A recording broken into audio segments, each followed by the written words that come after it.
the worker drones that keep everything going. So Scientology also, the families that call me will talk about how a loved one became involved in Scientology, and the deeper they became involved, the more control Scientology had over their life. And as the family questioned that and questioned what was happening and how it was affecting their life, Scientology would say, well, they're a suppressive person and you need to disconnect from them. So I have done interventions to get people out of Scientology. And one case, which I recount in my book, Cults Inside Out, was a man who had been in Scientology for 27 years. He was almost 50 when I met him. And he had a wife, he had 2 children.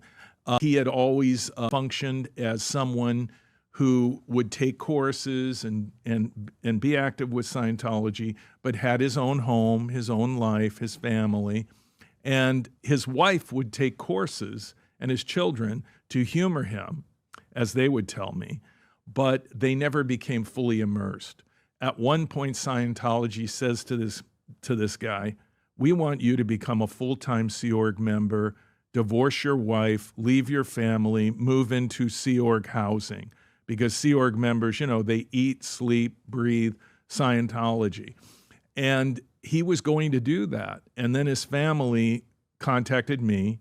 We did an intervention, and he decided to leave Scientology, which for him was really very difficult because all of his friends were Scientologists, and he had grown up in this organization. So when he walked away, he thought, can I still have these friends?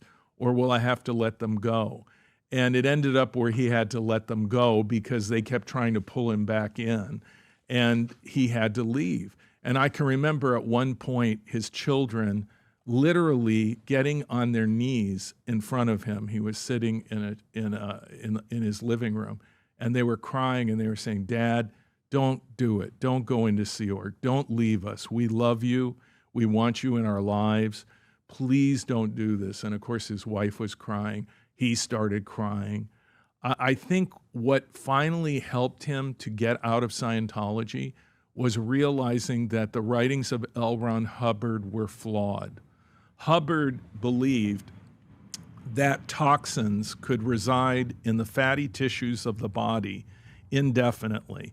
And so Scientology has a routine called the purification rundown, in which you go through saunas. Lake Arrowhead is one of their main facilities. Yeah. And you take large doses of niacin and so on, and you're supposedly going to sweat out whatever toxins are in your body. And Hubbard would propose, or he wrote, that let's say you at one time did LSD, or at one time you took antidepressants or whatever.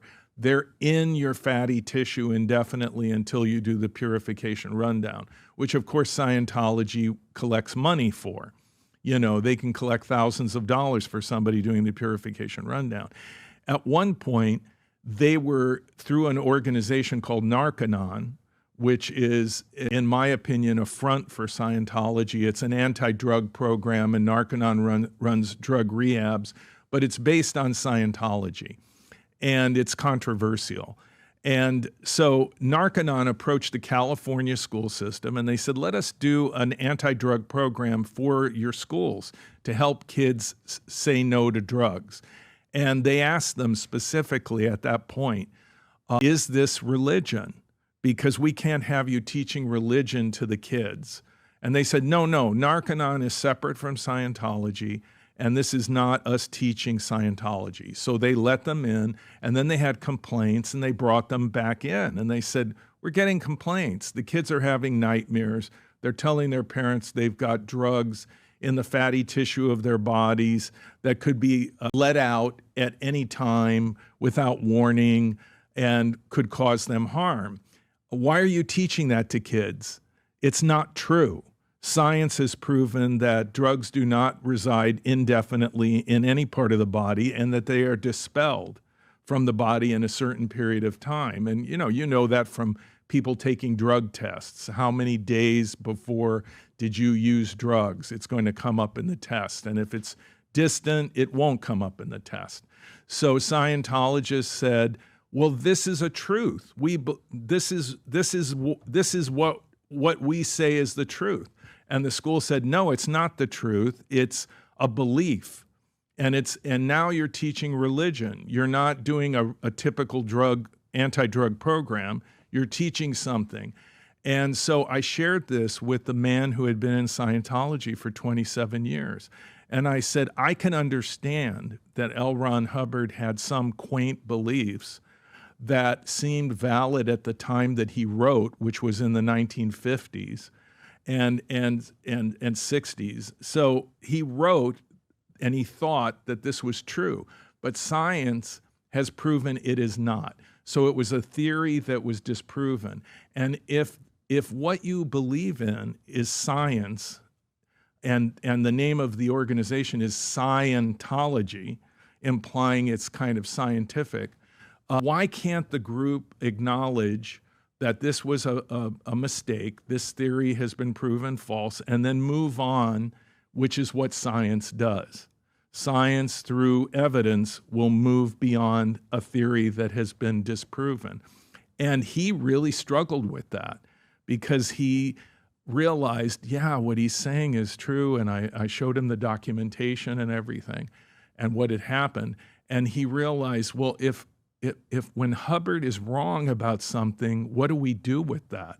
Can't we realize that theory has been disproven and move on? And so that was the crack that opened up, that let everything else in, and then he left Scientology. Yeah, the last time he did an interview, Miscavige, was with Ted Koppel, and I believe it's in '94 or something like that. It could be. Rob, can you see what year that was, the Koppel interview? It's a long-time interview, and people have had a hard time